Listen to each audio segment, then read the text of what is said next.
देवियों, सज्जनों, यह भूमि है मनुष्य की प्रतिभा एवं श्रम प्रतिष्ठा की नींव रखने वाले। और भारत को सशक्त करना है तो देहातों को मजबूत करना होगा, यह दूरदर्शिता रखने वाले महात्मा गांधी जी की। यह भूमि है भूदान आंदोलन के प्रणेता आचार्य विनोबा भावे जी की। इस पावन भूमि में मैं वसुंधरा काशीकर महाराष्ट्र सरकार और केंद्र सरकार की ओर से माननीय प्रधानमंत्री श्री नरेंद्र मोदी जी का हार्दिक स्वागत करती हूं। मैं अनुरोध करती हूं माननीय मुख्यमंत्री एकनाथ शिंदे जी से कि वे माननीय प्रधानमंत्री जी का स्वागत एवं सत्कार करें।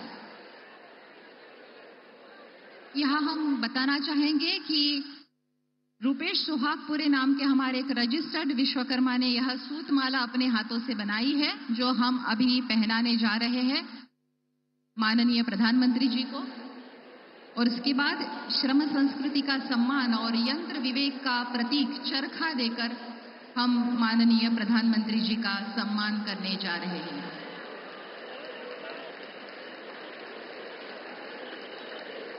श्रम संस्कृति का सम्मान और यंत्र विवेक का प्रतीक।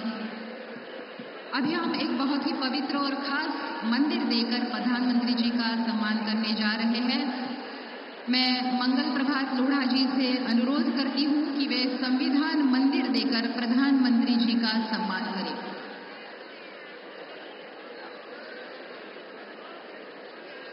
भारतीय संविधान के प्रति प्रधानमंत्री जी की असीम और अटल श्रद्धा है और यह संविधान मंदिर मंत्री कौशल रोजगार एवं उद्यमिता विभाग मंगल प्रभात लोढ़ा जी के हाथों से हम माननीय प्रधानमंत्री जी को देने जा रहे हैं। मैं बताना चाहूंगी कि 434 ITI में संविधान मंदिर बनाए गए हैं।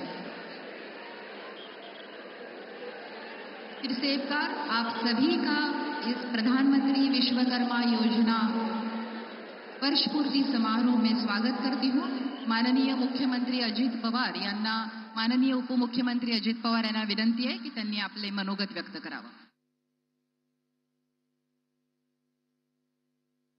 आपल्या भारताचे लोकप्रिय प्रधानमंत्री माननीय नरेंद्र मोदी साहेब, महामहिम महाराष्ट्राचे राज्यपाल महोदय, महाराष्ट्राचे मुख्यमंत्री एकनाथराव शिंदे साहेब, उपमुख्यमंत्री देवेंद्रजी फडणवीस साहेब, केंद्रीय मंत्री, केंद्रीय राज्यमंत्री, महाराष्ट्राच्या मंत्रिमंडळातील सर्व उपस्थित असणारे मान्यवर, खासदार, आमदार आणि आज मोदी साहेबांचे विचार ऐकण्याच्या करता वर्ध्याच्या कानाकोपऱ्यातून आलेले सगळे माझे बांधव, भगिनी, पत्रकार मित्र आणि माझ्या तरुण मित्रांनो, वर्ध्याच्या ऐतिहासिक पावनभूमीत देशाचे लोकप्रिय पंतप्रधान आदरणीय नरेंद्र मोदी साहेबांच्या शुभ हस्ते आज महत्त्वाच्या योजनांचा शुभारंभ तसंच प्रकल्पाचं पायाभरणी होत आहे।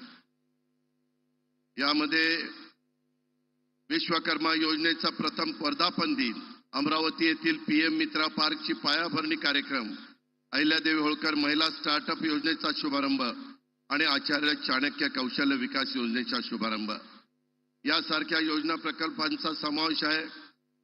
या कार्यक्रमाच्या निमित्तानं आपण एवढ्या मोठ्या संख्येने उपस्थित राहिलात त्याबद्दल मी आपल्या सर्वांचं मनापासून स्वागत करतो। परंतु पंतप्रधान महोदयांनी या कार्यक्रमाला वेळ दिला त्याबद्दल महाराष्ट्राच्या 13 कोटी जनतेच्या वतीनं मी त्यांचं मनापासून स्वागत करतो। 3 दिवसापूर्वी पंतप्रधान महोदयांचा वाढदिवस झालेला आहे। मी वाढदिवसाच्या निमित्तानं देखील महाराष्ट्राच्या तमाम जनतेच्या वतीनं त्यांना हार्दिक शुभेच्छा देतो। त्यांना दीर्घायुष्य लाभावं, त्यांच्या स्वप्नातला भारत लवकरात लवकर त्या ठिकाणी उभा राहावा आणि त्यांचं जे विजन आहे ते विजन आपल्या भारतातल्या कानाकोपऱ्यामध्ये त्यांचं स्वप्न पूर्ण करण्याच्या करता सर्वांनी परिश्रम करावेत अशा प्रकारची विनंती देखील मी आपल्या सर्वांना करतो।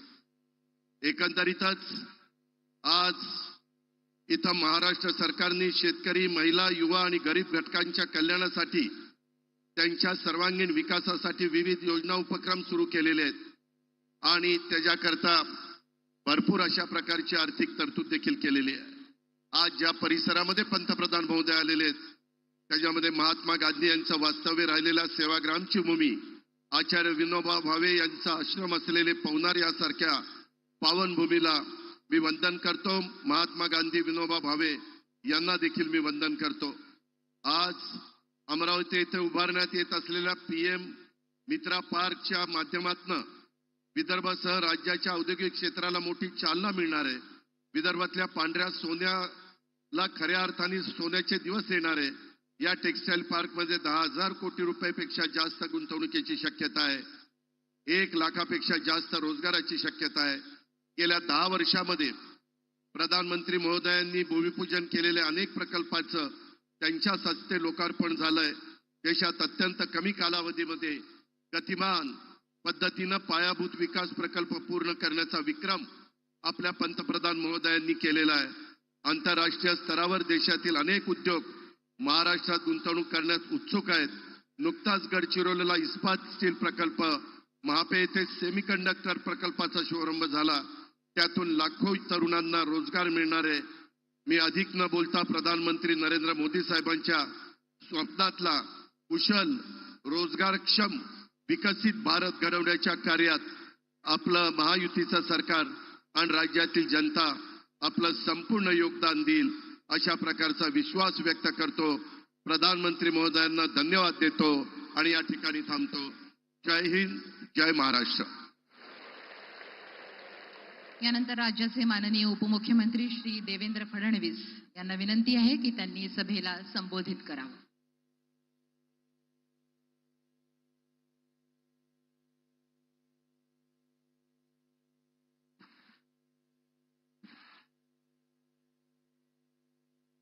हिंदवी स्वराज्याचे सरसंस्थापक छत्रपती शिवरायांना मानाचा मुजरा करतो. भारतीय राज्यघटनेचे शिल्पकार भारतरत्न डॉक्टर बाबासाहेब आंबेडकर यांना मानवंदना अर्पित करतो.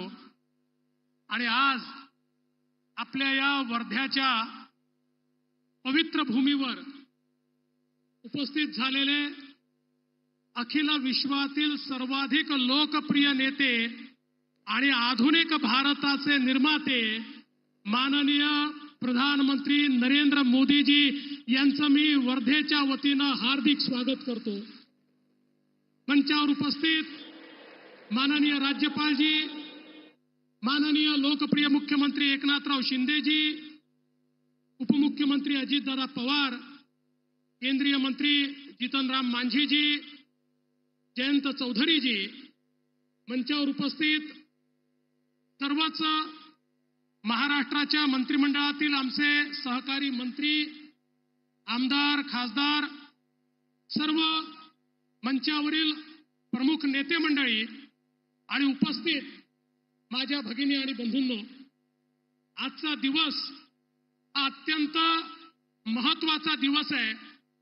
कारण आपल्याला कल्पना आहे की एकीकडे अमरावतीच्या मित्रा टेक्सटाईल पार्कचं भूमिपूजन आज होत आहे, दुसरीकडे आर्य चाणक्य कौशल्य प्रशिक्षणाची योजना सुरू होते, त्यासोबत अहिल्याबाई होळकर स्टार्टअपची सुरुवात होते आणि PM विश्वकर्माच्या अंतर्गत राज्यातल्या 2 लाख लोकांना या ठिकाणी त्याची मदत मिळते आहे.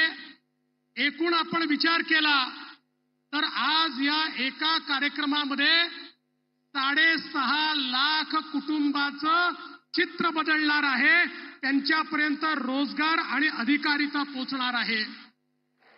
मी माननीय प्रधानमंत्री महोदयांचं याकरता अभिनंदन करतो. ज्याला आपल्या जीवनामध्ये परिवर्तन घडवायचं आहे त्या प्रत्येक व्यक्तीकरता माननीय मोदीजींनी संधी तयार केली. आज माझा सवाल आहे, इतके वर्ष झाले आमचा सुतार समाज, लोहार, सोनार, कुंभार, मूर्तिकार, चर्मकार, मिस्त्री, नावी, टेलर, धोबी या सगळ्या घटकांचा विचार कुठल्याच सरकारने केला नव्हता. पण त्यांचा विचार करणारे देशातले एकमेव नेते कोणी असतील तर प्रधानमंत्री माननीय मोदीजी आहेत, ज्यांनी या 12 बलुतेदारांना, या मायक्रो ओबीसीला या ठिकाणी प्रधानमंत्री विश्वकर्मा योजनेच्या अंतर्गत ज्या प्रकारे प्रशिक्षण दिलं आणि केवळ प्रशिक्षण नाही, त्यांना त्या ठिकाणी रोजगार वाढवता यावा म्हणून वित्त सहाय्य केलं. त्यांचं जीवन पूर्णपणे बदलण्याचं काम आज या ठिकाणी होत आहे. आणि टेक्सटाईल पार्क ही तर अशी संकल्पना आहे की आमच्या अमरावतीला जगाच्या नकाशावर आणण्याचं काम मित्रा टेक्सटाईल पार्कमुळे होणार आहे. मी माननीय प्रधानमंत्री महोदयांचे आभार मानतो. आम्ही त्यांना विनंती केली होती की आमच्या अमरावतीला तुम्ही टेक्सटाईल पार्क द्या. मुख्यमंत्री असतील, मी असेल, दादा असतील, आमच्या नवनीतताई राणा असतील. मुख्यमंत्री महोदयांनी देशात 7 पार्क दिले, त्यातला एक पार्क आपल्या अमरावतीमध्ये दिला. ज्या एका पार्कमुळे जवळजवळ 3 लाख लोकांना रोजगार हा त्या ठिकाणी मिळणार आहे. आणि कापसापासनं कापडापर्यंत आणि कापडापासनं फॅशन पर्यंत सर्व प्रकारचं इंटिग्रेशन हे त्या ठिकाणी होताना आपल्याला दिसणार आहे.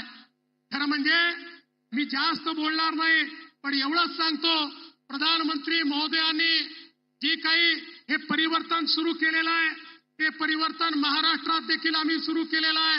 आमच्या लाडक्या बहिणी या ठिकाणी बसलेल्या आहेत. लाडक्या बहिणींना आज आपण 1,500 रुपये त्या ठिकाणी देतो.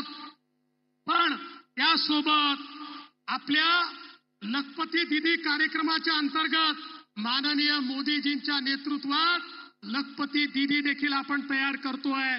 आणि एवढंच नाही तर आज मला मोदीजींचे पुन्हा आभार मानायचे आहेत की आमच्या सोयाबीनच्या, कापसाच्या शेतकऱ्याला शेतमालाचा भाव मिळाला पाहिजे. आम्ही मागणी केली की तुम्ही आयात होणाऱ्या कच्च्या तेलावर त्या ठिकाणी ड्युटी वाढवा, आमच्या सोयाबीनचे भाव वाढतील. मोदीजींनी तात्काळ निर्णय घेतला आणि ड्युटी वाढवली. आज सोयाबीनला त्या ठिकाणी भाव मिळायला सुरुवात झाली. आणि मी विश्वासानं सांगतो, हमी भावापेक्षा जास्त भावामध्ये यावेळी सोयाबीनची खरेदी होईल, कापसाची खरेदी होईल. शेतकऱ्यांकरता आमच्या सरकारनं मोफत वीज देण्याचा निर्णय घेतलाय. समाजाच्या सर्व घटकांच्या पाठीशी आपलं सरकार उभं आहे. आणि म्हणून मी पुन्हा एकदा आपल्या वर्धा जिल्ह्याच्या माध्यमातून माननीय प्रधानमंत्री महोदयांचं मनापासून स्वागत करतो, त्यांचे आभार मानतो आणि माझं बोलणं संपवतो. धन्यवाद. जय हिंद, जय महाराष्ट्र. ग्रामीण अर्थव्यवस्था एवं पारंपरिक कारीगरों को नवसंजीवन देने वाली पीएम विश्वकर्मा योजना, इसका ऐसा वर्णन करना होगा. अभी मैं आमंत्रित करना चाहती हूँ माननीय केंद्रीय मंत्री सूक्ष्म लघु और मध्यम उद्यम मंत्रालय श्री जीतन राम मांझी जी से अनुरोध करती हूँ कि वे अपना भाषण करें.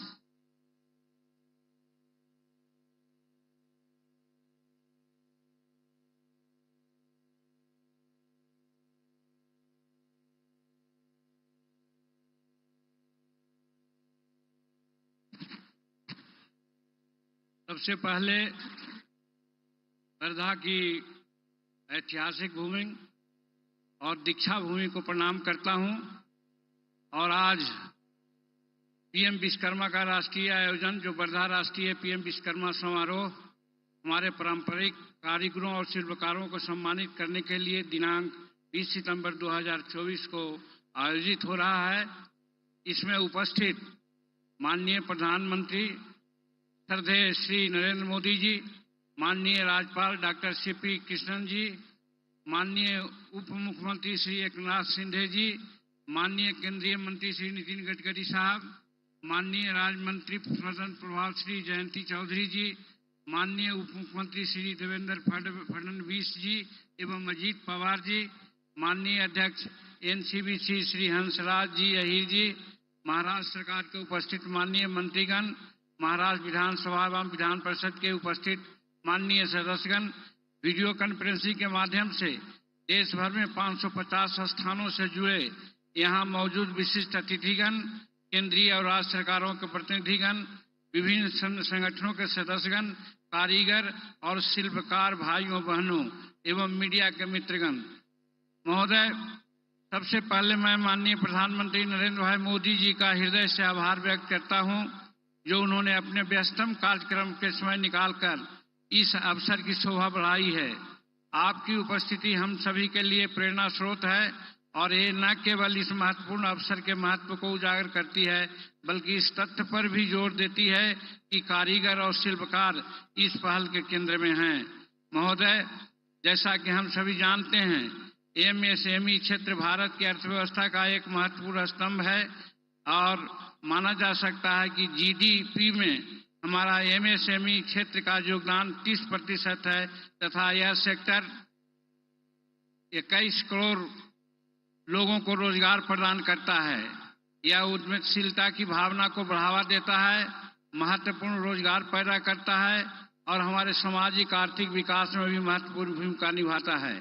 मुझे यकीन है कि आने वाले वर्षों में कई कारीगर और शिल्पकार रोजगार सृजक बनेंगे और यह उल्लेख करना चाहूंगा कि यह आयोजन 2047 तक आत्मनिर्भर और विकसित भारत की दिशा में माननीय प्रधानमंत्री के उस यात्रा का एक महत्वपूर्ण मील का पत्थर साबित होगा। प्रधानमंत्री विश्वकर्मा योजना एमएसएमई विभाग का एक महत्वपूर्ण अंग है। इसी को दृष्टिगत करते हुए माननीय प्रधानमंत्री जी के द्वारा दिल्ली के जसोभूमि में विश्वकर्मा जयंती के शुभ अवसर पर 17 सितंबर 2023 को पीएम विश्वकर्मा योजना की शुरुआत की गई थी। इस योजना का उद्देश्य है सकारात्मक हस्तक्षेप के माध्यम से विश्वकर्मा के रूप में जाने वाले कारीगरों और शिल्पकारों को जीवन में बदलाव लाना है।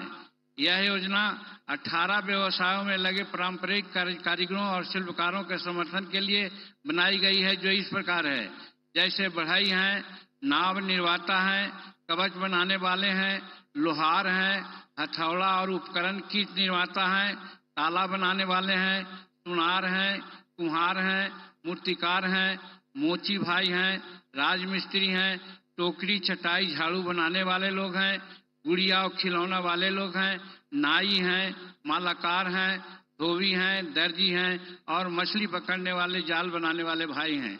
यह योजना इस व्यवसाय में लगे विश्वकर्मा को सम्मान देने और उनके सामर्थ्य को उत्पन्न करने के लिए समृद्धि लाने की जोर देती है।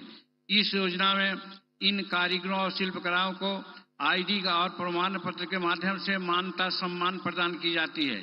उनका सामर्थ्य, संवर्धन, कौशल और उन्नयन का ही एक भाग है। लाभार्थियों को संबंधित ट्रेडों में मास्टर प्रशिक्षकों द्वारा 6 दिवसीय उच्च गुणवत्ता वाला प्रशिक्षण दिया जाता है। भाइयों, लाभार्थियों की मजदूरी मुआवजा के रूप में प्रतिदिन 500 रुपया का दिया जाता है और 1000 रुपया का यात्रा भत्ता और मुफ्त भोजन और आवास की सुविधा प्रदान की जाती है। कारीगरों और शिल्पकारों को अपने संबंधित व्यवसायों को आधुनिक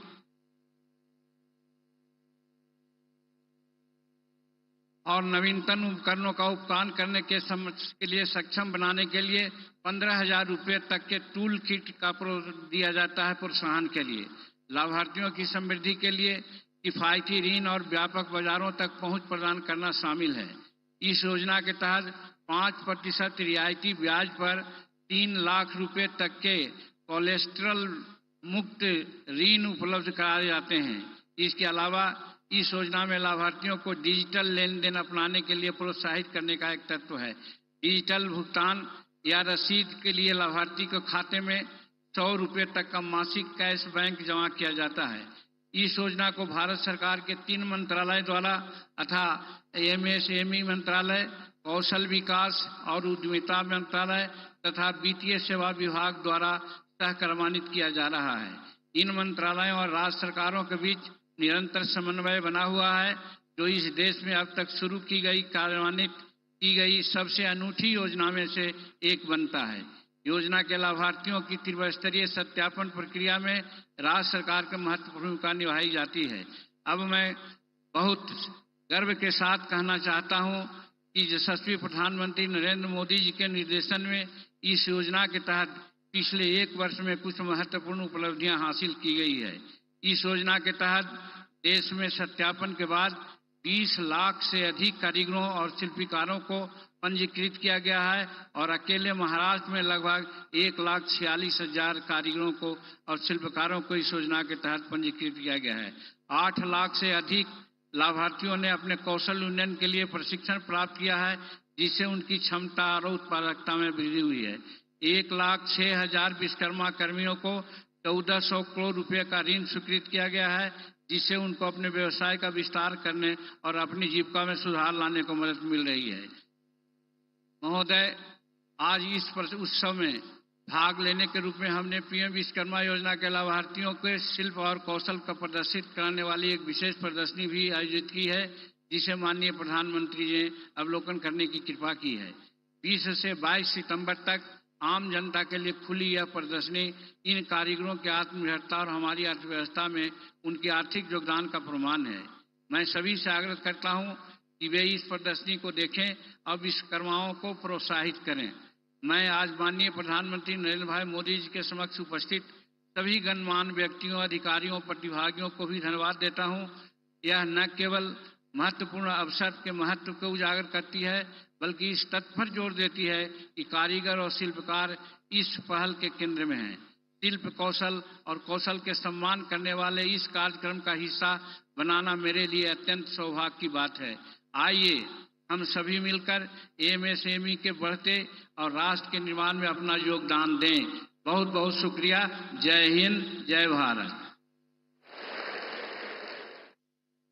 स्वातंत्र्यानंतर गावातल्या 18 अलुतेदारांच्या व्यवसायाचा सर्वसमावेशक विचार करणारी एकमेव सरकार म्हणजे मोदी सरकार असं वर्णन केल्यास अतिशयोक्ती होणार नाही। यानंतर मी आमंत्रित करू इच्छिते महाराष्ट्राचे मुख्यमंत्री माननीय श्री एकनाथजी शिंदे यांना, त्यांनी त्यांचं मनोगत व्यक्त करावं।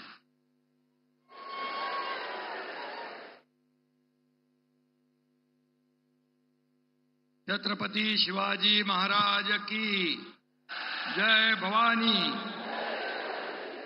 जगाला समता आणि शांतीचा संदेश देणारे महात्मा गांधीजी, उदान चळवळीचे प्रणेते विनोबा भावे यांना विनम्र अभिवादन आणि गांधीग्राम आणि पवनारच्या भूमीला नमन। भारतीय राज्यघटनेचे शिल्पकार महामानव भारतरत्न डॉक्टर बाबासाहेब आंबेडकर यांना विनम्र अभिवादन आणि देशाचे लोकप्रिय आणि यशस्वी आणि लगातार तिसऱ्यांदा ज्या देशाचे प्रधानमंत्री झाले त्या आदरणीय नरेंद्र मोदी साहेबांचं मी आपल्या सर्वांच्या वतीने मनापासून स्वागत करतो।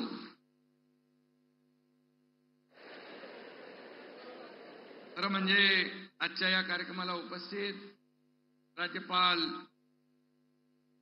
राधाकृष्णन साहेब,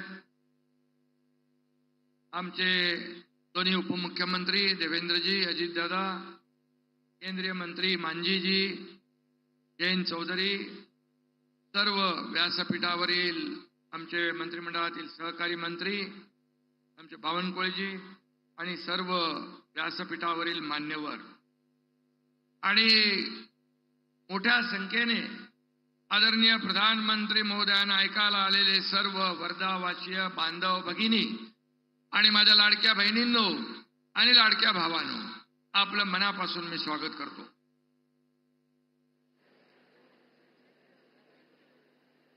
मोदी जी के 10 साल के सफल कार्यकाल का वर्णन करते हुए मैं ये कहता हूं, 10 साल बेमिसाल नरेंद्र मोदी जी है विकास की नई मिसाल।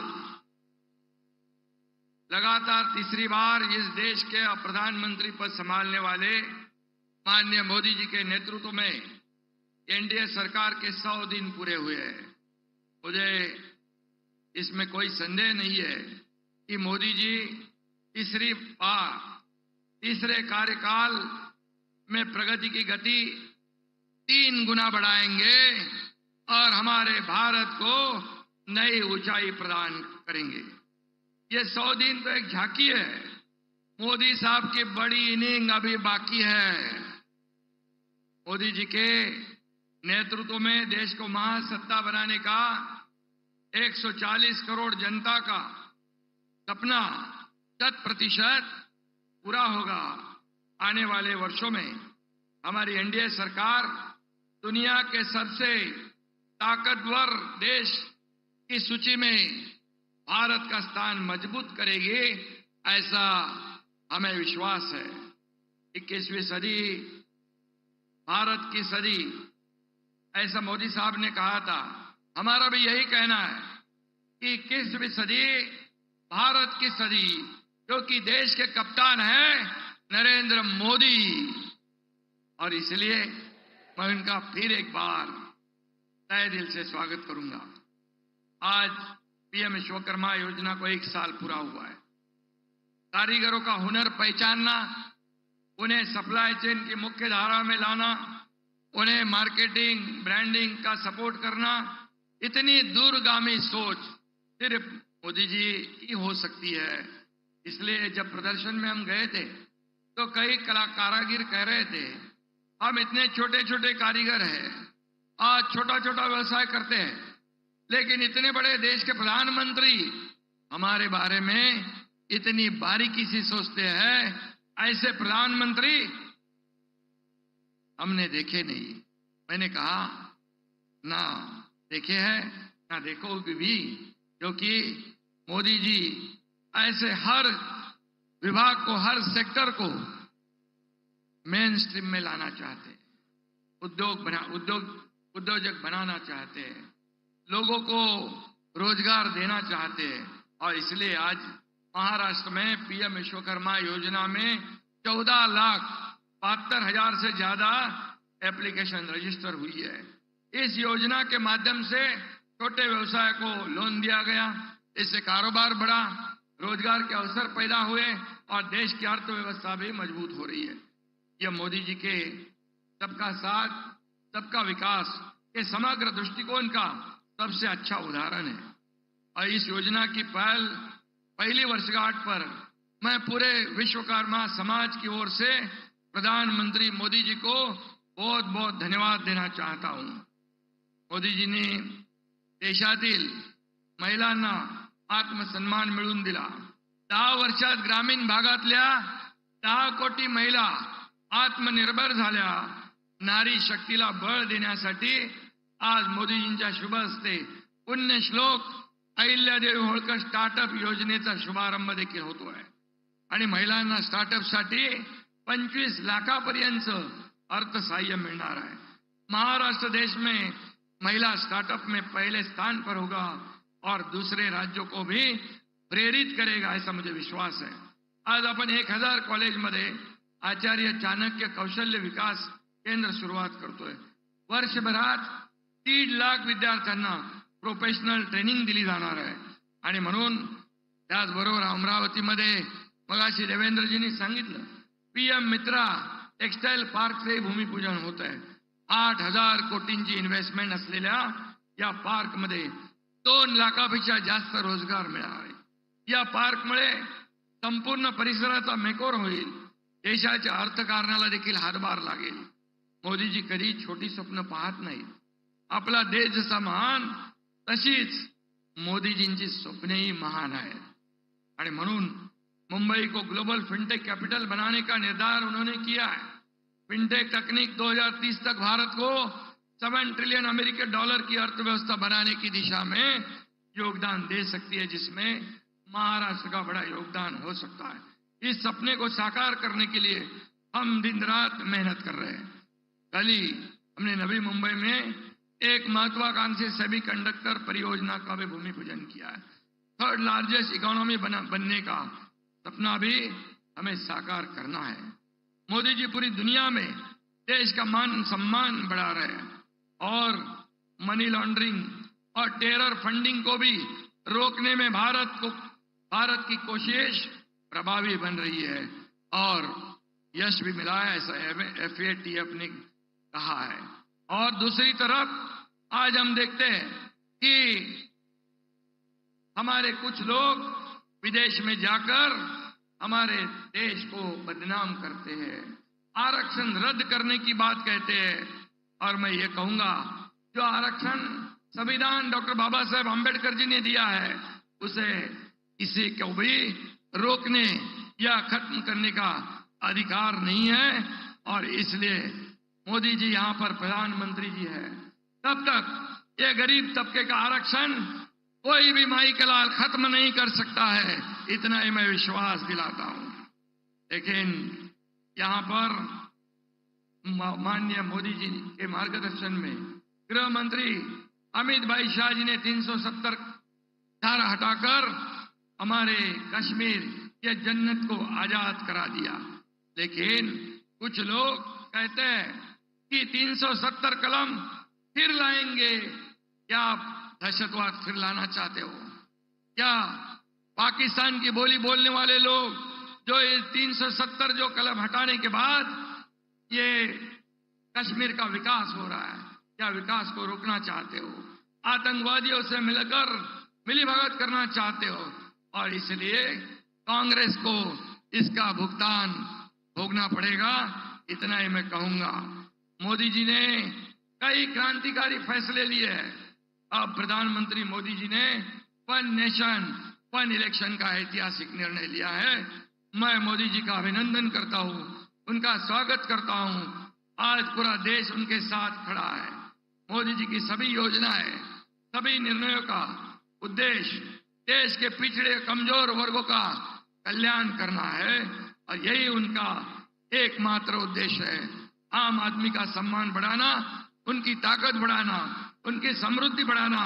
हम उनके आदर्शों पर चलकर पिछले 2.25 साल में राज्य के सर्वांगीण विकास के लिए काम कर रहे हैं। इसलिए लाडली बहन योजना हो, लाडला भाई योजना हो, 1,60,00,000 हमारी लाडली बहनों के खाते में महीने में 1,500 रुपया, 2 महीने के 3,000, सालाना 18,000 रुपया ये जमा हो रहे हैं।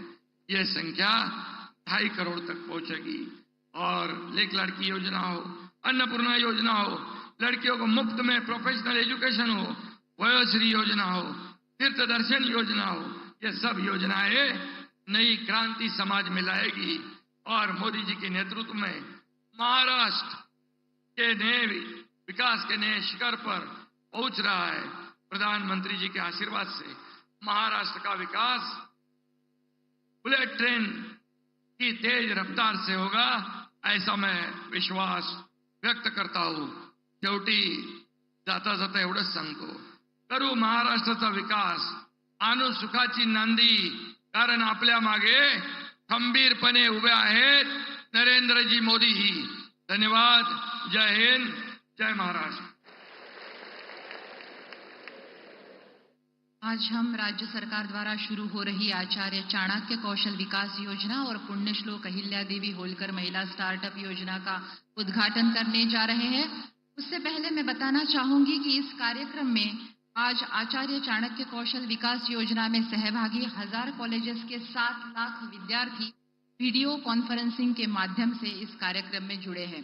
माननीय प्रधानमंत्री जी से अनुरोध है कि वे आचार्य चाणक्य कौशल विकास योजना और पुण्यश्लोक अहिल्या देवी होलकर महिला स्टार्टअप योजना का बटन दबाकर शुभारंभ करें।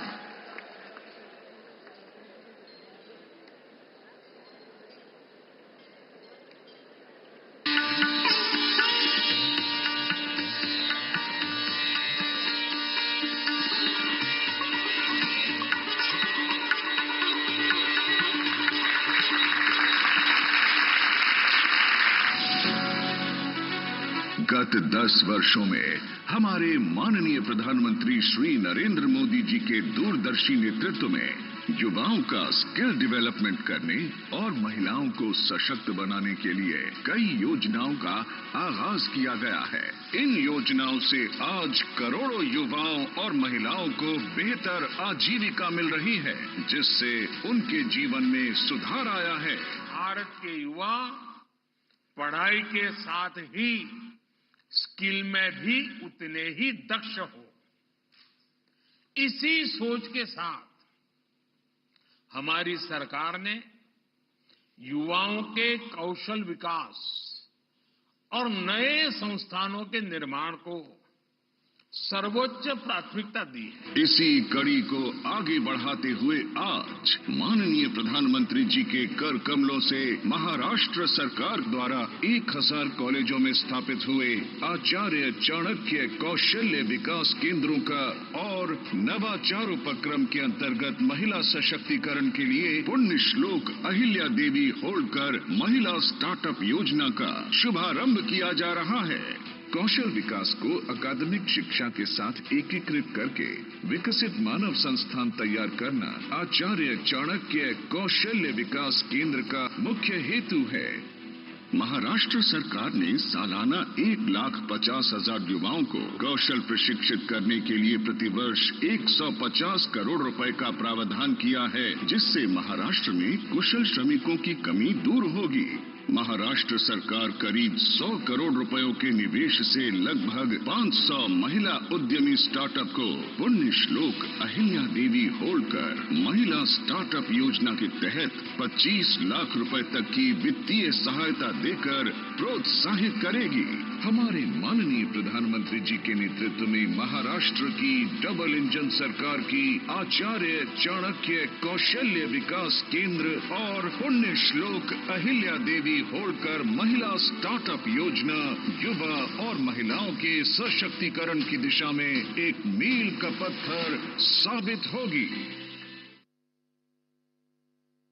मैं बताना चाहूंगी कि अहिल्या देवी होलकर जी का यह 300वां जयंती वर्ष है, जिन्होंने भारत में काशी विश्वेश्वर समेत कई मंदिरों का पुनर्निर्माण किया है। जब जब विदेशी शक्तियों ने हिंदुस्तान की स्वाभिमान को और धार्मिक स्थलों को अपमानित करने की कोशिश की, तब तब अहिल्या देवी होलकर ने अपने अत्यंत अल्प संसाधनों के सहारे भारत के स्वाभिमान को फिर से पुनर्स्थापित किया है। इसके पश्चात हम पीएम मित्र पार्क का शुभारंभ करने जा रहे हैं। पीएम मित्र पार्क यह संकल्पना पूरे देश के वस्त्रोद्योग में क्रांति लाने वाली योजना है। मैं अनुरोध करती हूं माननीय प्रधानमंत्री जी से कि वे अमरावती पीएम मित्र पार्क का बटन दबाकर भूमि पूजन करें।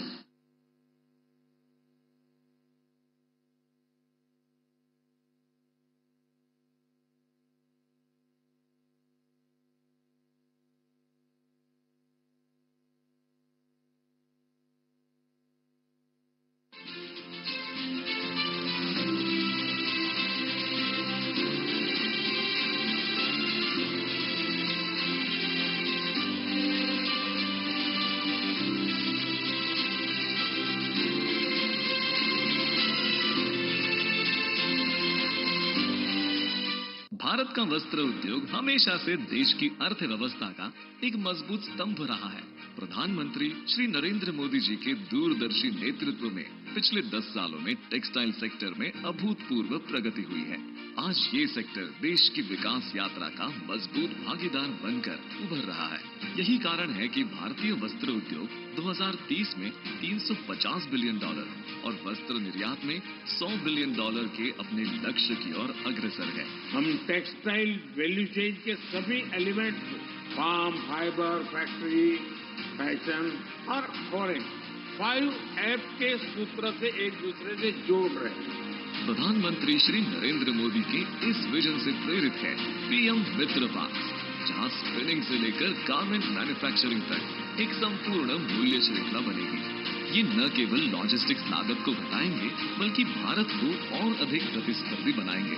साथ ही यहाँ मौजूद प्लग एंड प्ले सुविधा से उद्यमियों को काफी सहूलियत होगी।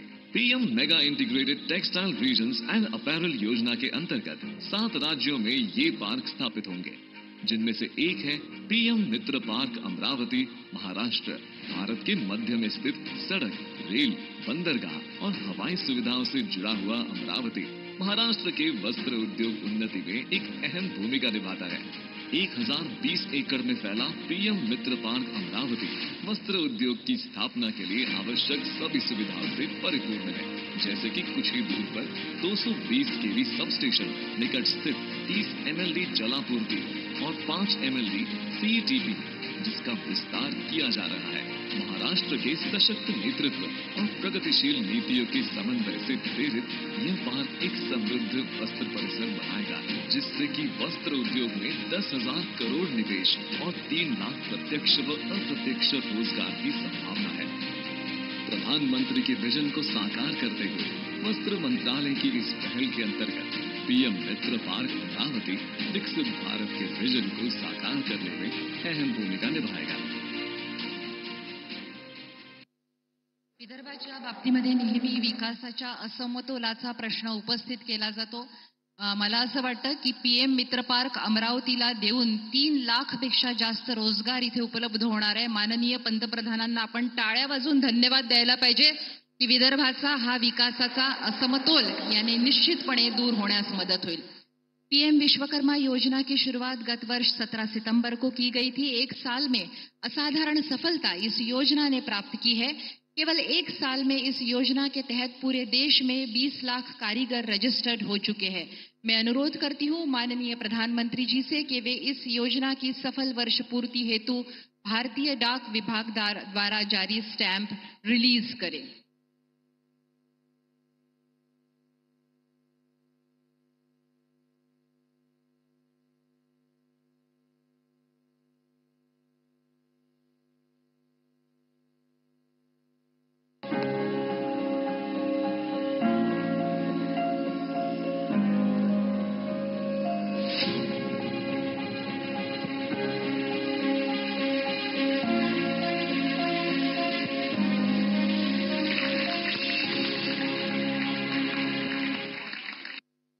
एक लाख कारीगरों को हम आज विश्वकर्मा आईडी और सर्टिफिकेट्स प्रदान करने जा रहे हैं.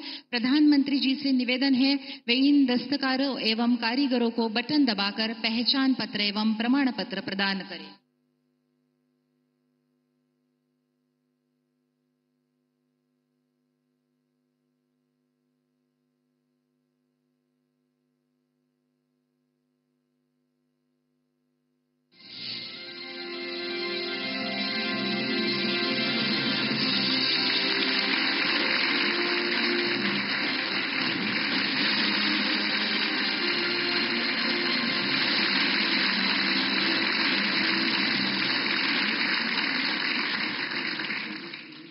आज मुझे बताते हुए खुशी महसूस हो रही है कि कुल मिलाकर 21 लाख विश्वकर्माओं को डिजिटल आईडी एवं सर्टिफिकेट मिल गए हैं.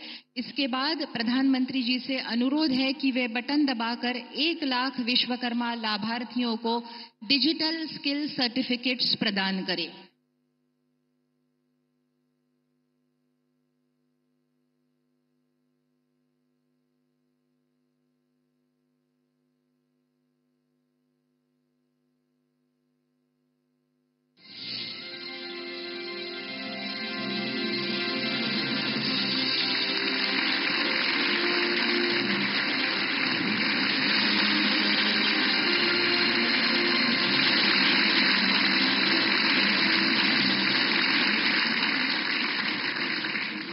अब तक साल भर में 8 लाख लाभार्थियों को डिजिटल स्किल सर्टिफिकेट्स मिल चुके हैं.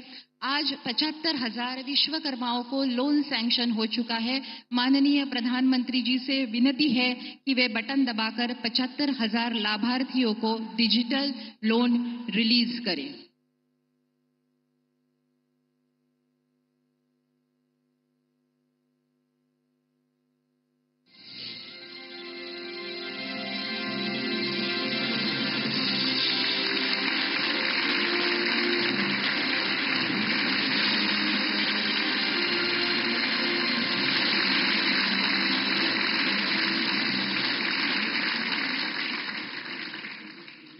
साल भर में आज तक 1,60,000 लाभार्थियों को रुपए 14,000 करोड़ का कुल ऋण आज तक स्वीकृत हुआ है.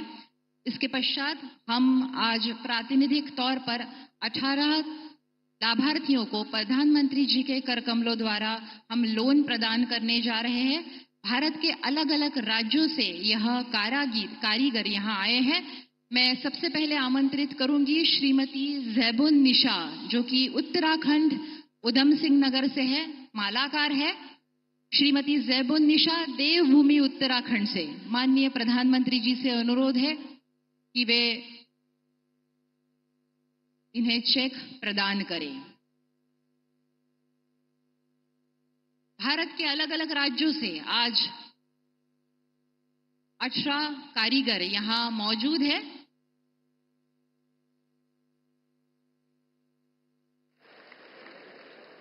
इसके पश्चात मैं आमंत्रित करना चाहूंगी सिंटू कुमार जो कि बिहार नावदा से है.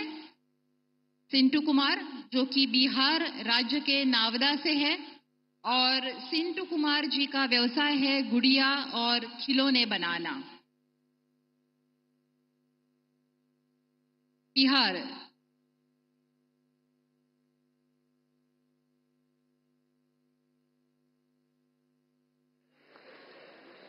इसके पश्चात मैं आमंत्रित करना चाहूंगी अखिरिले कीरा, जो कि नागालैंड कोहिमा से है। नागालैंड स्विट्जरलैंड माना जाता है भारत का पूर्वोत्तर राज्य।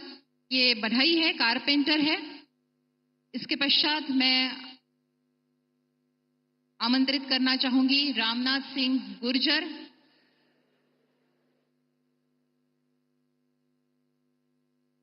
जो कि मध्य प्रदेश शिवपुरी से है, मूर्तिकार है। मध्य प्रदेश एमपी गजब है, सबसे अजब है स्टेट। रामनाथ सिंह गुर्जर मध्य प्रदेश शिवपुरी से मूर्तिकार। इसके पश्चात सतीश केसी केरला से है। गॉड्स ओन कंट्री जिसका वर्णन किया जाता है, उस केरला राज्य से गोल्ड स्मिथ का सुनार का काम करते हैं। पत्थनमथिट्टा जिले से सतीश केसी। उसके बाद मैं सुदीप्त दास को आमंत्रित करना चाहूंगी, जो कि ओडिशा से है, जगत सिंहपुर जिले से। इनका मछली पकड़ने के लिए जाल बुनने का व्यवसाय है।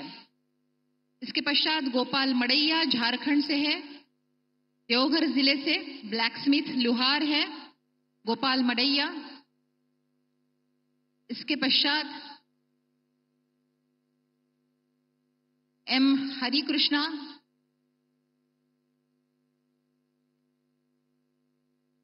आंध्र प्रदेश से, अनंतपुरम जिले से नाई का काम करते हैं, बाल कटाने का काम करते हैं। एम हरिकृष्णा आंध्र प्रदेश अनंतपुरम जिले से।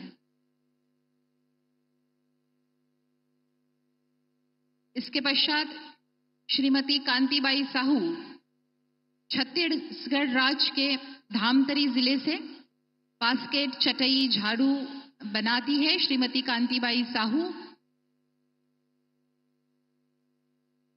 इसके पश्चात उपेंद्र बरुआ जी को आमंत्रित करना चाहूंगी। आसाम से है, धारंग जिले से राजमिस्त्री का काम करते हैं। भारत की विविधता का, एकता में विविधता का प्रदर्शन आज इस मंच पर, व्यासपीठ पर हो रहा है।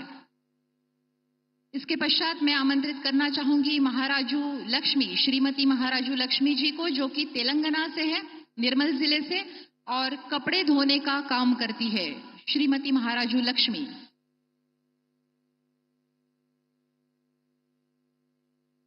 इसके पश्चात आमंत्रित करना चाहूंगी कमल कुमार, जो कि पंजाब लुधियाना से है,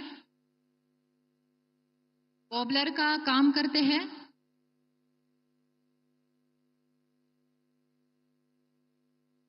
सुवर्ण मंदिर के लिए जाना जाता है पंजाब। इसके पश्चात राजाराम उत्तर प्रदेश से है, आजमगढ़ जिले से, कुम्हार का काम करते हैं। राजाराम उत्तर प्रदेश के आजमगढ़ जिले से, भारत का सबसे बड़ा राज्य। इसके पश्चात मैं भारत का स्वर्ग, नंदनवन कहा जाने वाला कश्मीर से आमंत्रित करना चाहती हूं अब्दुल माजिद भट्ट, भारत का स्वर्ग, गांदेरबल जिले से है, कश्मीर के, और ये नाव बनाते हैं। कश्मीर में नाव बहुत चलती है, सरोवर है, तालाब है उसमें, तो नाव बनाने का काम अब्दुल माजिद भट्ट करते हैं। और इसके पश्चात मैं आमंत्रित करना चाहूंगी कीर्ति संतोषराव रावेकर, महाराष्ट्र के वर्धा जिले से, महाराष्ट्र के वर्धा जिले से दर्जी, टेलर का काम करती है महाराष्ट्र, जो कि समाज सुधारकों की, स्वातंत्र सेनाओं की भूमि पहचानी जाती है। इसके पश्चात शेखरप्पा खम्मर, कर्नाटक गदग से है शेखरप्पा खम्मर, आमरर है, शस्त्र अस्त्र बनाते हैं। तालियों में कमी नहीं होनी चाहिए, दूर दूर से आए हैं हमारे भाई। भोला लुहार राजस्थान से आमंत्रित करना चाहूंगी, दौसा जिले से राजस्थान के भोला लुहार, ये हैमर टूल किट मेकर है।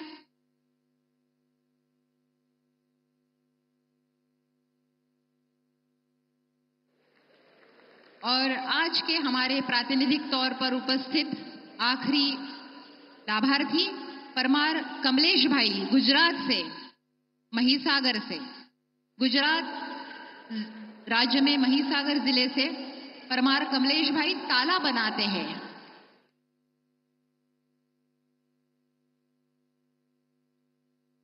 बहुत बहुत धन्यवाद सभी का।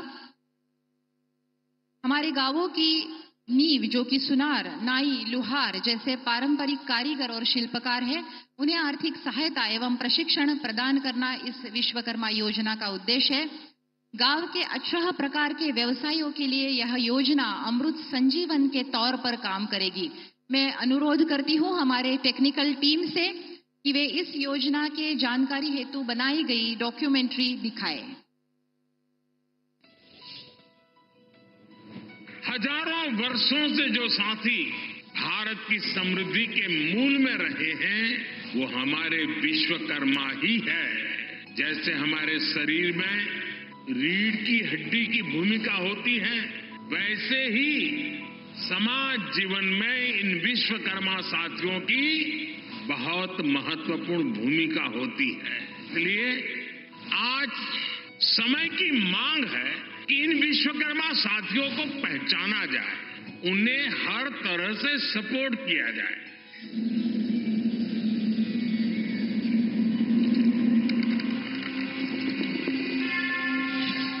प्रिय विश्वकर्मा, आपने हमारा घर, स्कूल, दफ्तर, देश सजाया। बचपन से बुढ़ापे तक हमारा साथ निभाया।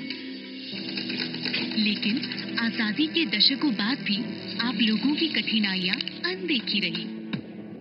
अपने परंपरागत हुनर को संभालने में आपकी मेहनत, पीड़ा किसी ने देखी नहीं।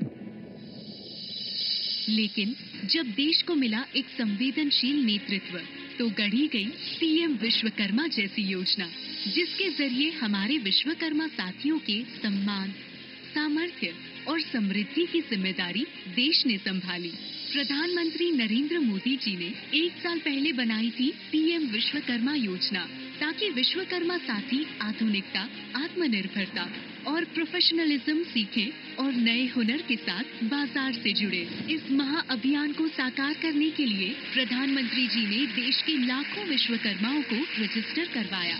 8 लाख कारीगरों एवं शिल्पकारों को नए जमाने के टूल्स और ट्रेनर्स द्वारा 800 स्किल सेंटर्स में ट्रेनिंग दी गई।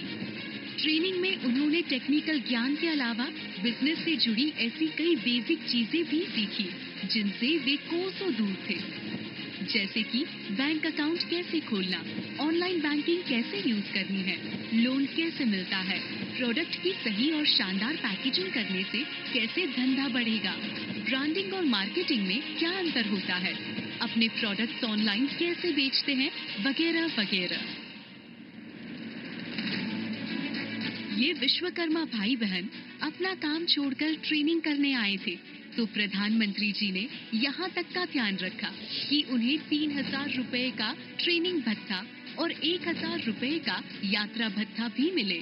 ट्रेनिंग के बाद उन्हें स्किल सर्टिफिकेट से भी नवाजा गया। उन्हें नई टूल किट खरीदने के लिए 15,000 रुपए के ई वाउचर भी दिए गए। 1,60,000 विश्वकर्माओं को बिना किसी भागदौड़ और मिनिमम पेपर वर्क के साथ 5% की रियायती ब्याज दर पर 1,400 करोड़ रुपए के लोन भी मिले। और ये सब हुआ केवल 1 साल में। ये तो बस एक शुरुआत है। शुरुआत अपने व्यवसाय में भविष्य देखने की। शुरुआत अपनी अगली पीढ़ी को गरीबी नहीं, कारीगरी और समृद्धि सौंपने की। शुरुआत विकसित भारत का भागीदार बनाने की। पीएम विश्वकर्मा योजना, सम्मान, सामर्थ्य, समृद्धि। निर्विवाद रूप से जिन्होंने हिंदुस्तान की राजनीति में राष्ट्रवाद का पुनरुत्थान किया है और जिनके जीवन का हर पल, हर क्षण मजबूत भारत की नींव रखने के लिए काम आता है। समाज के श्रमजीवी वर्ग को उसकी गरिमा और सम्मान प्रदान करने वाले माननीय प्रधानमंत्री श्री नरेंद्र मोदी जी आप पंडित दीनदयाल उपाध्याय जी के मैले कुचेले लोगों की आखिरी आदमी की उम्मीद हो। मैं अनुरोध करती हूं आप अपने प्रेरक विचारों से हम सबका मार्गदर्शन करें।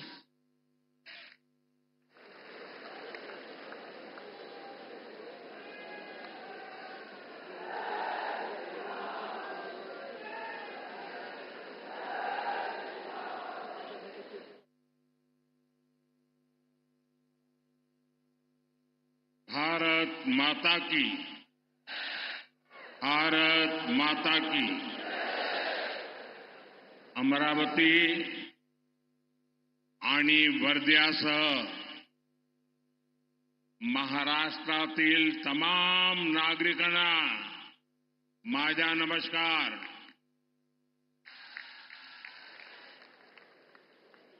2 दिन पहले ही हम सबने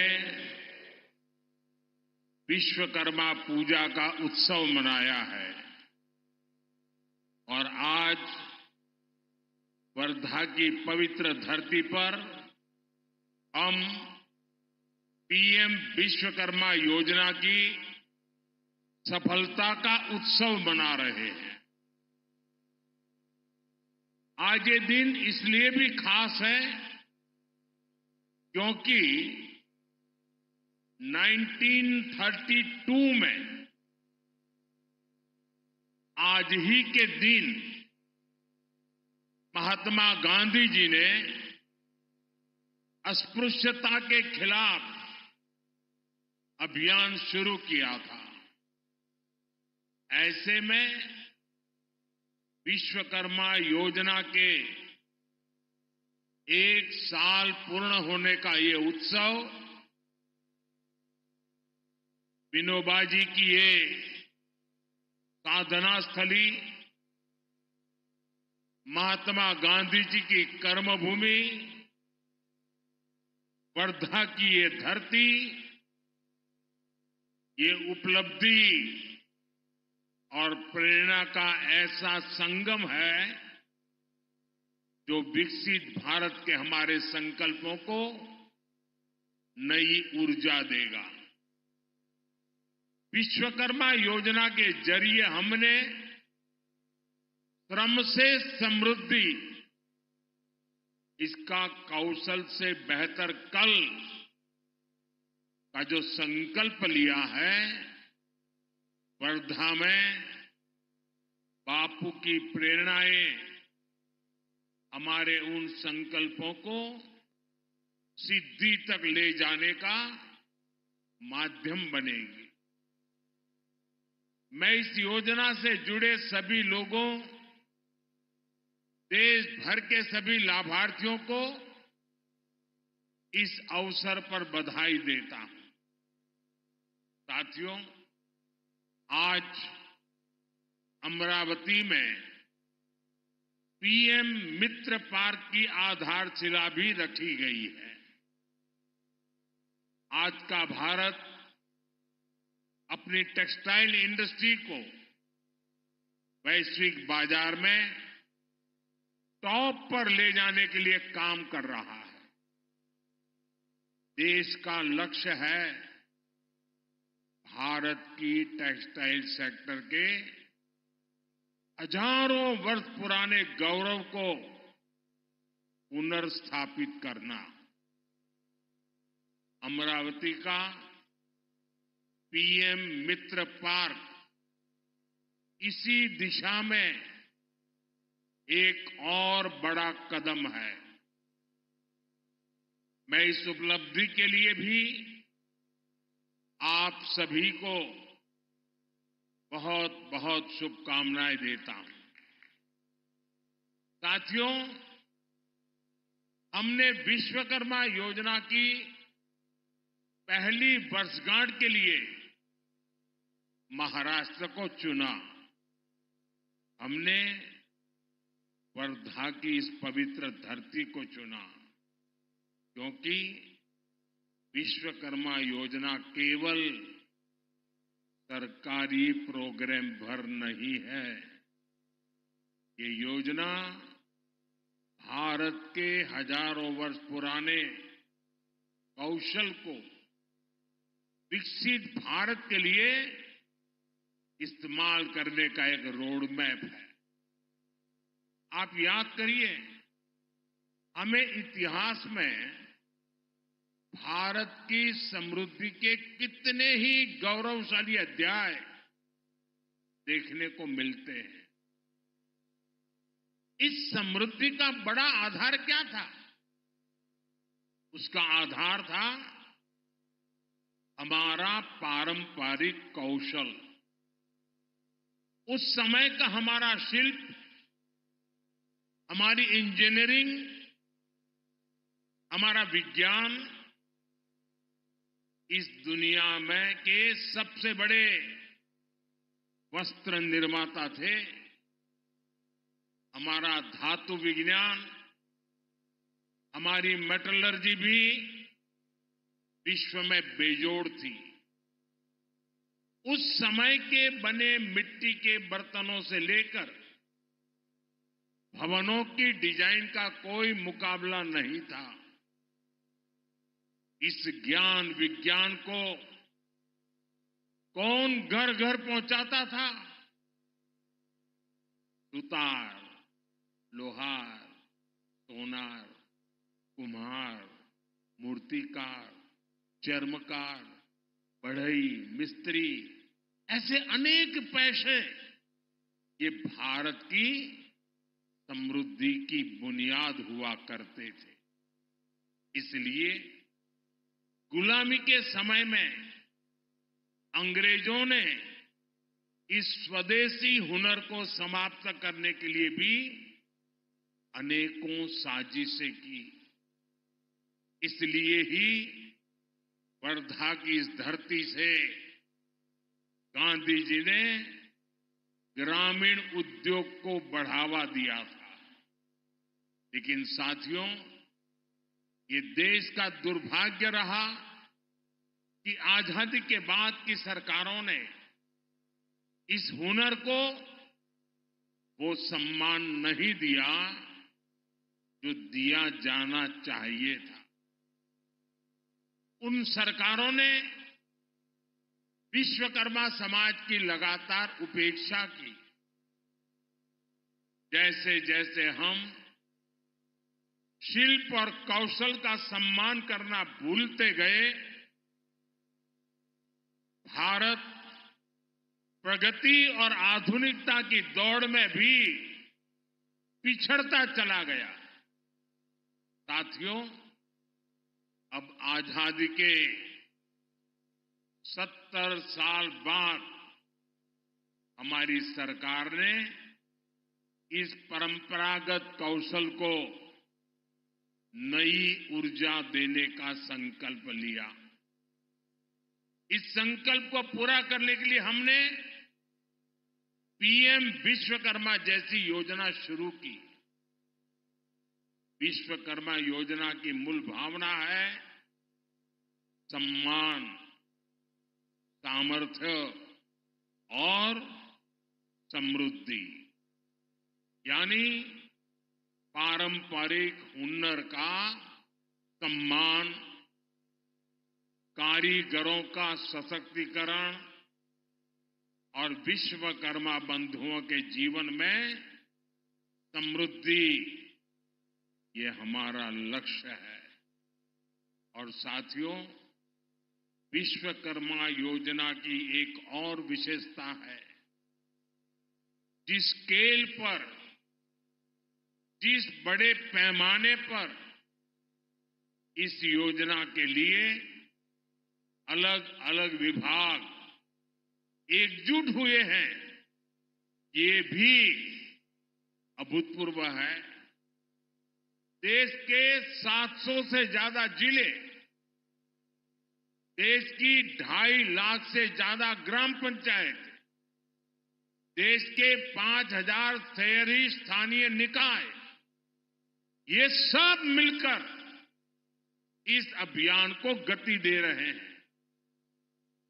इस एक वर्ष में ही 18 अलग अलग पैसों के 20 लाख से ज्यादा लोगों को इससे जोड़ा गया।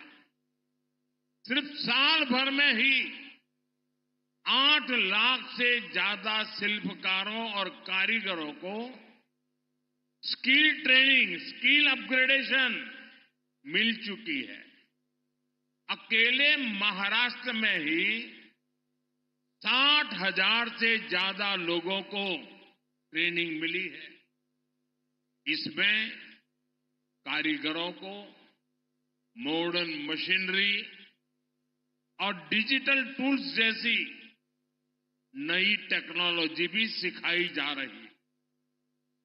अब तक 6.5 लाख से ज्यादा विश्वकर्मा बंधुओं को आधुनिक उपकरण भी उपलब्ध कराए गए हैं। इससे उनके उत्पादों की क्वालिटी बेहतर हुई है, उनकी उत्पादकता बढ़ी है। इतना ही नहीं, हर लाभार्थी को 15,000 रुपये का ई-वाउचर दिया जा रहा है।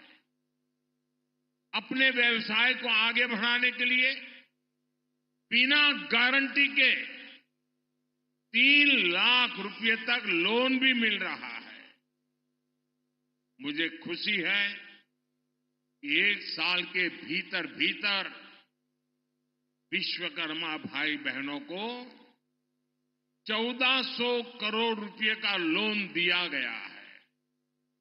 यानी विश्वकर्मा योजना हर पहलू का ध्यान रख रही है। तभी तो ये इतनी सफल है, तभी तो ये लोकप्रिय हो रही है। और अभी मैं हमारे जीतन राम मांझी जी प्रदर्शनी का वर्णन कर रहे थे। मैं प्रदर्शनी देखने गया था। मैं देख रहा था कितना अद्भुत काम परंपरागत रूप से हमारे यहां लोग करते हैं। और जब उनको नए आधुनिक टेक्नोलॉजी टूल मिलते हैं, ट्रेनिंग मिलते हैं, उनको अपना कारोबार बढ़ाने के लिए सीड मनी मिलता है, तो कितना बड़ा कमाल करते हैं वो अभी मैं देख के आया हूं।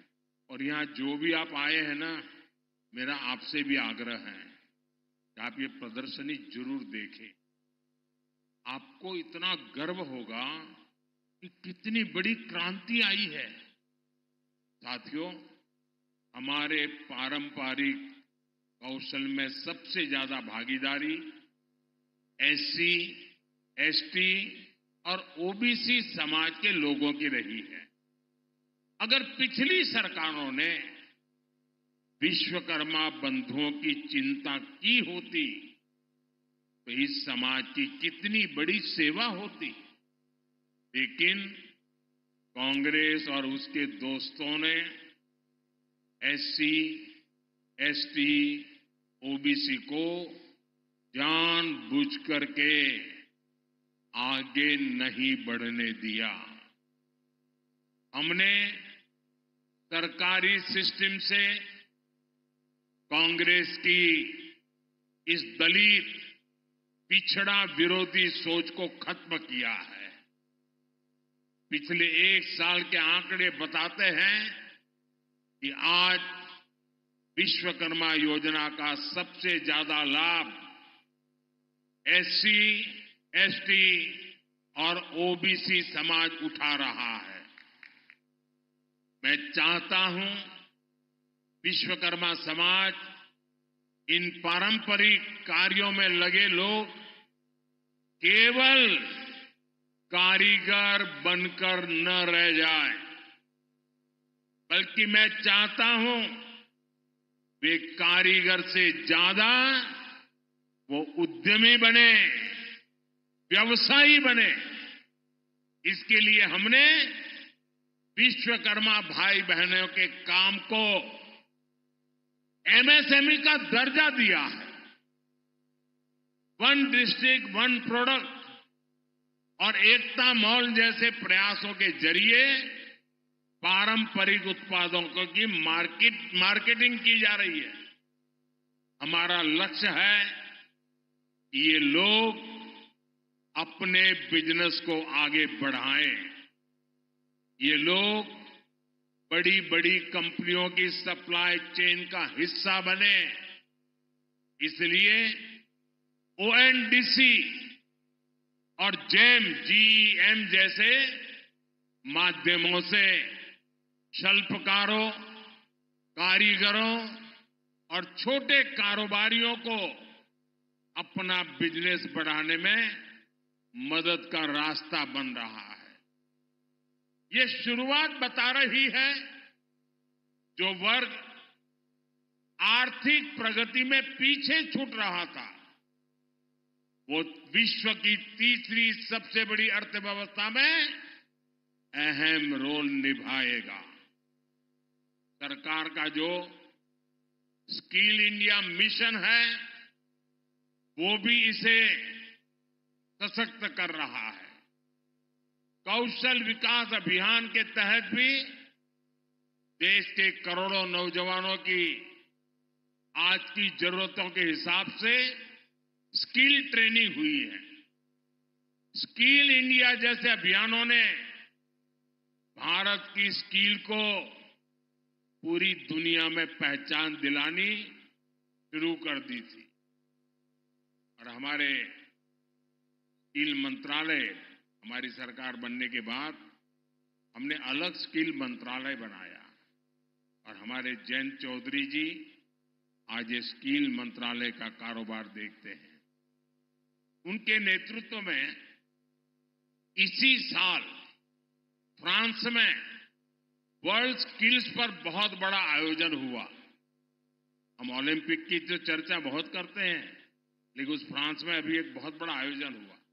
इसमें स्किल को लेकर के हमारे छोटे छोटे काम करने वाले कारीगर और उन लोगों को भेजा गया था और इसमें भारत ने बहुत सारे अवार्ड अपने नाम किए हैं। ये हम सब के लिए गर्व का विषय है। साथियों, महाराष्ट्र में जो अपार औद्योगिक संभावनाएं हैं, उनमें टेक्सटाइल इंडस्ट्री भी एक है। विदर्भ का ये इलाका ये हाई क्वालिटी कपास के उत्पादन का इतना बड़ा केंद्र रहा है। लेकिन दशकों तक कांग्रेस और बाद में महाअगाड़ी सरकार ने क्या किया? उन्होंने कपास को महाराष्ट्र के किसानों की ताकत बनाने की जगह उन किसानों को बदहाली में धकेल दिया। ये लोग केवल किसानों के नाम पर राजनीति और भ्रष्टाचार करते रहे। समस्या का समाधान देने के लिए काम तब तेजी से आगे बढ़ा जब 2014 में देवेंद्र फडणवीस जी की सरकार बनी थी। तब अमरावती के नांदगांव खंडेश्वर में टेक्सटाइल पार्क का निर्माण हुआ था। आप याद करिए, तब उस जगह के क्या हाल थे। कोई उद्योग वहां आने को तैयार नहीं होता था। लेकिन अब वही इलाका महाराष्ट्र के लिए बड़ा औद्योगिक केंद्र बनता जा रहा है। साथियों, आज पीएम मित्र पार्क पर जिस तेजी से काम हो रहा है, उससे डबल इंजन सरकार की इच्छा शक्ति का पता चलता है। हम देश भर में ऐसे ही 7 पीएम मित्र पार्क स्थापित कर रहे हैं। हमारा विजन है farm to fibre, fibre to fabric, fabric to fashion, fashion to foreign. यानी विदर्भ के कपास से यही हाई क्वालिटी फैब्रिक बनेगा और यहीं पर फैब्रिक से फैशन के मुताबिक कपड़े तैयार किए जाएंगे। ये फैशन विदेशों तक एक्सपोर्ट होगा। इससे किसानों को खेती में होने वाला नुकसान बंद होगा। उन्हें उनकी फसल की अच्छी कीमत मिलेगी, उसमें वैल्यू एडिशन होगा। अकेले पीएम मित्र पार्क से ही यहां 8 से 10 हजार करोड़ रुपए के निवेश की संभावना है। इससे विदर्भ और महाराष्ट्र में युवाओं के लिए रोजगार के 1 लाख से ज्यादा नए अवसर बनेंगे। यहां दूसरे उद्योगों को भी बढ़ावा मिलेगा। नई सप्लाई चेन्स बनेगी, देश का निर्यात बढ़ेगा, आमदनी बढ़ेगी। और भाई और बहनों, इस औद्योगिक प्रगति के लिए जो आधुनिक इंफ्रास्ट्रक्चर और कनेक्टिविटी चाहिए, महाराष्ट्र उसके लिए भी तैयार हो रहा है। नए हाईवेज, एक्सप्रेसवेज, समृद्धि महामार्ग, वाटर और एयर कनेक्टिविटी का विस्तार, महाराष्ट्र नई औद्योगिक क्रांति के लिए कमर कस चुका है। साथियों, मैं मानता हूं महाराष्ट्र की बहुआयामी प्रगति का अगर कोई पहला नायक है तो वो है यहां का किसान। जब महाराष्ट्र का, विदर्भ का किसान खुशहाल होगा, तभी देश भी खुशहाल होगा। इसलिए हमारी डबल इंजन सरकार मिलकर किसानों की समृद्धि के लिए काम कर रही है। आप देखिए, पीएम किसान सम्मान निधि के रूप में केंद्र सरकार 6,000 रुपये किसानों के लिए भेजती है। महाराष्ट्र सरकार उसमें 6,000 रुपया और मिलाती है। महाराष्ट्र के किसानों को अब 12,000 रुपया सालाना मिल रहा है। फसलों के नुकसान की कीमत किसान को न चुकानी पड़े, इसके लिए हमने 1 रुपये में फसल बीमा देना शुरू किया है। महाराष्ट्र की एकनाथ शिंदे जी की सरकार ने किसानों का बिजली बिल भी 0 कर दिया है। इस क्षेत्र में सिंचाई की समस्या के समाधान के लिए हमारी सरकार के समय से ही कई प्रयास शुरू हुए थे, लेकिन बीच में ऐसी सरकार आ गई जिसने सारे कामों पर ब्रेक लगा दिया। इस सरकार ने फिर से सिंचाई से जुड़े प्रोजेक्ट्स को गति दी है। इस क्षेत्र में करीब 85,000 करोड़ रुपए की लागत से वैनगंगा, नलगंगा नदियों को जोड़ने की परियोजना को हाल ही में मंजूरी दी गई है।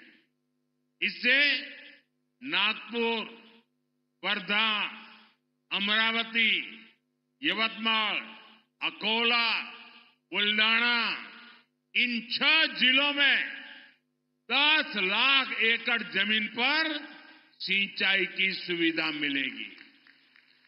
साथियों, हमारे महाराष्ट्र के किसानों की जो मांगे थी, उन्हें भी हमारी सरकार पूरा कर रही है। प्याज पर एक्सपोर्ट टैक्स 40% से घटाकर 20% कर दिया गया है। खाद्य तेलों का जो आयात होता है, उस पर हमने 20% टैक्स लगा दिया है। रिफाइंड सोयाबीन, सूर्यमुखी, और पाम ऑयल पर कस्टम ड्यूटी को 12.5% से बढ़ाकर 32.5% कर दिया है। इसका बहुत फायदा हमारे सोयाबीन उगाने वाले किसानों को होगा। जल्द ही इन सब प्रयासों के परिणाम भी हमें देखने को मिलेंगे, लेकिन इसके लिए हमें एक सावधानी भी बरतनी होगी। जिस कांग्रेस पार्टी और उसके दोस्तों ने किसानों को इस हालत में पहुंचाया, बर्बाद किया, हमें उन्हें फिर मौका नहीं देना है, क्योंकि कांग्रेस का एक ही मतलब है झूठ, धोखा और बेईमानी। इन्होंने तेलंगाना में चुनाव के समय किसानों से लोन माफी जैसे बड़े बड़े वादे किए, लेकिन जब इनकी सरकार बनी तो किसान लोन माफी के लिए भटक रहे हैं। कोई उनकी सुनने वाला नहीं है। महाराष्ट्र में हमें इनकी धोखेबाजी से बचकर रहना है। साथियों, आज जो कांग्रेस हम देख रहे हैं, ये वो कांग्रेस नहीं है जिससे कभी महात्मा गांधी जी जैसे महापुरुष जुड़े थे। आज की कांग्रेस में देशभक्ति की आत्मा दम तोड़ चुकी है। आज की कांग्रेस में नफरत का भूत दाखिल हो गया है।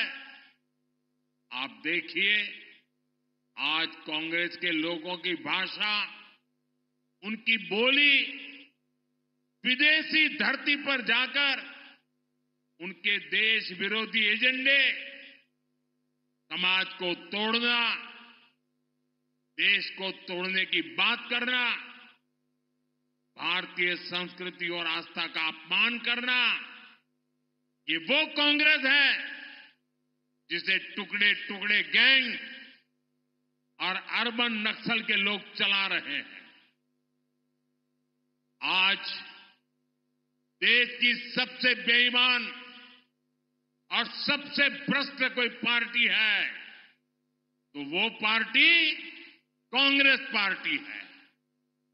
देश का सबसे भ्रष्ट परिवार कोई है तो वो कांग्रेस का शाही परिवार है। साथियों, जिस पार्टी में हमारी आस्था और संस्कृति का जरा सा भी सम्मान होगा, वो पार्टी कभी गणपति पूजा का विरोध नहीं कर सकती। लेकिन आज की कांग्रेस को गणपति पूजा से भी नफरत है।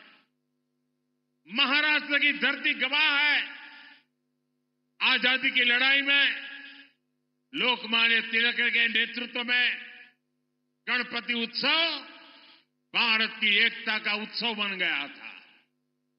गणेश उत्सव में हर समाज, हर वर्ग के लोग एक साथ जुड़ते थे। इसलिए कांग्रेस पार्टी को गणपति पूजा से भी चीड़ है। मैं गणेश पूजन कार्यक्रम में चला गया तो कांग्रेस का तुष्टीकरण का भूत जाग उठा। कांग्रेस गणपति पूजा का विरोध करने लगी। तुष्टीकरण के लिए कांग्रेस कुछ भी कर रही है। आपने देखा है, कर्नाटका में तो कांग्रेस सरकार ने गणपति बप्पा को ही सलाखों के पीछे डाल दिया। गणपति की जिस मूर्ति की लोग पूजा कर रहे थे उसे पुलिस वैन में कैद करवा दिया। महाराष्ट्र गणपतीची आराधना करीत होता आणि कर्नाटकात गणपतीची मूर्ती पुलिस वैन मध्ये होती। साथियों, पूरा देश गणपति के इस अपमान को देखकर आक्रोशित है। मैं हैरान हूं, इस पर कांग्रेस के सहयोगियों के मुंह पर भी ताला लग गया है। उन पर भी कांग्रेस की संगत का ऐसा रंग चढ़ा है कि गणपति के अपमान का भी विरोध करने की उनमें हिम्मत नहीं बची है। भाई और बहनों, हमें एकजुट होकर कांग्रेस के इन पापों का जवाब देना है। हमें परंपरा और प्रगति के साथ खड़ा होना है। हमें सम्मान और विकास के एजेंडे के साथ खड़ा होना है। हम साथ मिलकर महाराष्ट्र की अस्मिता को बचाएंगे। हम सब साथ मिलकर महाराष्ट्र का गौरव और बढ़ाएंगे। हम महाराष्ट्र के सपनों को पूरा करेंगे। इसी भाव के साथ इतनी बड़ी तादाद में आकर के इस महत्वपूर्ण योजनाओं को आपने जो उसकी ताकत को समझा है, इन योजनाओं का विदर्भ के जीवन पर, हिंदुस्तान के सामान्य व्यक्ति के जीवन पर कैसा प्रभाव होना है, ये आपकी विधानसभा के कारण मैं इसे महसूस कर रहा हूं। मैं एक बार फिर सभी विश्वकर्मा साथियों को, विदर्भ के और महाराष्ट्र के सभी मेरे भाई बहनों को बहुत बहुत बधाई देता हूं। मेरे साथ बोलिए भारत माता की। दोनों हाथ ऊपर करके पूरी ताकत से भारत माता की, भारत माता की।